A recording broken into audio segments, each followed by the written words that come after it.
mencampur, meracik formulasi obat, identifikasi, kombinasi, analisis, dan standar. Farmasi dalam bahasa Yunani disebut farmakon, yang berarti medika atau obat.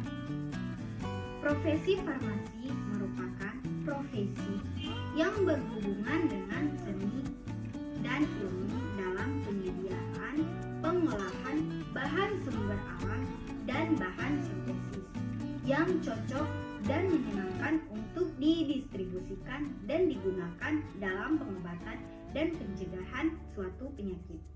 Kefarmasian melayani masyarakat dalam hal yang pertama adalah memenuhi kebutuhan obat-obatan yang aman dan bermutu.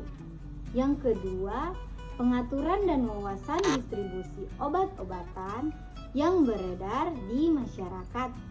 Yang ketiga adalah meningkatkan peranan dalam bidang penyelidikan dan pengembangan obat-obatan.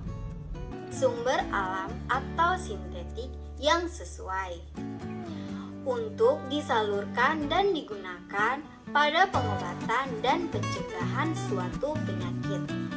Yang kedua, mencakup pengetahuan mengenai identifikasi, pemilahan atau biasa kita sebut selection, aksi farmakologis, pengawetan, penggabungan, analisis, dan pembekuan bahan obat atau drug, dan sediaan obat atau bahasa medisnya medicine. Yang ketiga adalah mencakup pula penyaluran dan penggunaan obat yang sesuai dan aman, baik melalui resep, prescription, dokter berizin, dokter gigi, dan dokter maupun melalui cara yang lain, misalnya dengan cara menyalurkan atau menjual langsung kepada pemakai atau konsumen. Selanjutnya adalah para ahli yang ada di kefarmasian. Yang pertama adalah Hippocrates pada tahun 460 sampai 370 sebelum Masehi. Beliau adalah dokter Yunani yang memperkenalkan farmasi dan kedokteran secara ilmiah. Beliau disebut sebagai Bapak Ilmu Kedokteran. Yang kedua adalah Dioscorides pada abad 1 setelah Masehi. Beliau adalah seorang ahli botani Yunani, orang pertama yang menggunakan tumbuh-tumbuhan sebagai ilmu farmasi terapan. Buku karyanya antara lain De Materia Medica, dan obat yang dibuatnya yaitu Aspergillum, Opium, Ergot, Hyoscyamus, dan Cinnamon. Yang ketiga adalah Galen pada tahun 130 sampai 200 Masehi. Beliau adalah seorang dokter dan ahli farmasi dari Yunani. Karyanya dalam ilmu kedokteran, ilmu farmasi baru menjadi ilmu pengetahuan yang sesungguhnya pada abad ke-18 di Perancis. Tahun 1797 telah berdiri sekolah farmasi pertama kali di Perancis, dan buku tentang farmakologi adalah ilmu yang mempelajari sejarah, khasiat, obat dalam segala seginya. Sedangkan farmakognosi adalah ilmu yang mempelajari tentang sumber bahan obat dari alam, terutama dari tumbuh-tumbuhan. Kita masuk ke lambang kefarmasian.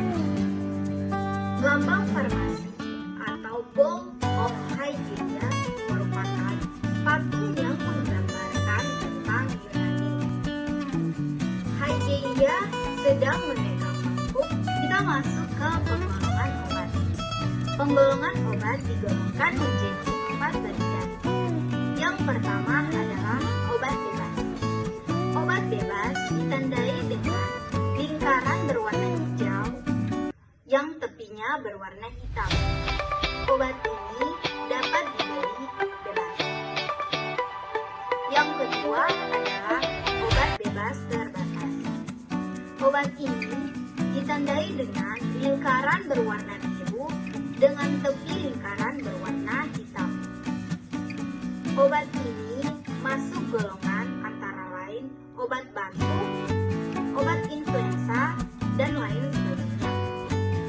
Obat ini dapat dibeli di apotik dan toko obat yang ada di sini. Selanjutnya adalah obat keras. Obat keras merupakan obat yang pada kemasannya ditandai dengan lingkaran yang di dalamnya terdapat huruf K berwarna merah yang menyentuh tepi lingkaran yang berwarna hitam.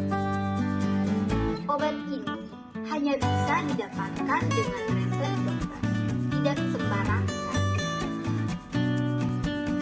Baik, kita lanjut ke bentuk persediaan obat. Yang pertama adalah aerosol. Aerosol adalah persediaan yang dikemas di bawah tekanan mengandung zat aktif terapeutik yang dilepas pada saat sistem katup yang sesuai tekanan. Nah, digunakan untuk pemakaian kulit dan pemakaian lokal pada hidung. Yang kedua adalah kapsul. Kapsul ini sediaannya berbentuk padat yang terdiri dari obat dalam cangkang keras atau lunak. Yang ketiga adalah tablet sediaan padat, mengandung bahan obat dengan atau tanpa bahan pengisi. Contoh-contoh tablet yaitu antara lain, yang pertama adalah tablet hitam, yang kedua adalah drop yang ketiga adalah tablet sublingual, yang keempat adalah tablet forte, yang kelima adalah tablet pelepasan kendala. Yang selanjutnya adalah tablet efferent cascade, yang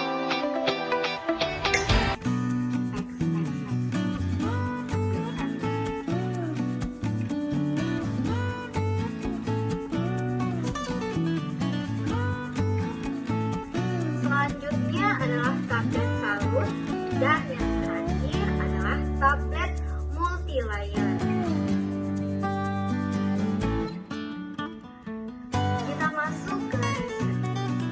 Resep adalah permintaan tertulis dari seorang dokter, dokter gizi, dokter hewan yang diberi izin berdasarkan peraturan perundang-undangan yang berlaku kepada apoteker pengelola apotek untuk menyiapkan atau membuat, meracik, serta menyerahkan.